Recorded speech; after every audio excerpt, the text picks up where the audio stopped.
An important thing to understand about the nature of deception, which is such a big marker of the Saturn-Neptune conjunction ruling that Pisces North Node, speaking to the ways in which leaders, governments, countries are not what we've thought them to be. And it's very easy in the reality, the psychology of deception, to create a reality that appears to be something other than it is not. Now, when we are being deceived, it's successful because the forces of deception are not operating in the ways that it has in the past. It's not going to play the same trick in the same way that it did in the past, because we know that. So we can't be tricked again. We know that one. It's always going to find its way into the crevices and the little areas and the spaces that are believable and accessible where we have not yet questioned. So the same evil does not reappear in the same form. It actually gets more complex. It becomes more sophisticated. It needs to find more thoughtful ways to succeed because we already know what it did. So it's going to do the same thing, but be a better deceiver. This is very important to understand because the nature of deception, always in the end, the results, the after effects are the disillusionment where we realize, wow, we believed a lie. We gave into something that wasn't true. We forego our agency. We believed in an illusion.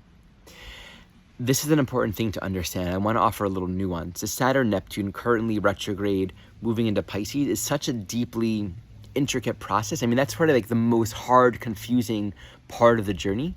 But the gift of that Neptune-Saturn retrograde moving into Pisces is it can really increase the disillusionment, right? The incongruencies of what we're trying to believe and the reality of things. The reason why we hold on to our illusions is because we're so identified with what we want to be true. This is one of the modalities that we find to happen when we're in this sort of Neptunian disillusionment phase. Either we allow ourselves to sort of break down the existing frame of reality and to actually see clearly, or we double down on what we want to be real because we don't want to face the insecurity of disillusionment. Now, there's a nuance here. Right now, with the nodes in Pisces Virgo, Uranus is moving sort of on the cusp of that Gemini-Taurus phase. Over the next year, Uranus is moving into a square to the nodes. Now, it's not happening yet, but this is a part of understanding from an evolutionary framework. Everything's a developmental process. So we're in the foothills of Uranus squaring the nodes. Shattering information, revelation of the truth, seeing clearly, but breaking up the illusions. But in the process, the Uranian group mind, our group identifications, have to grow stronger.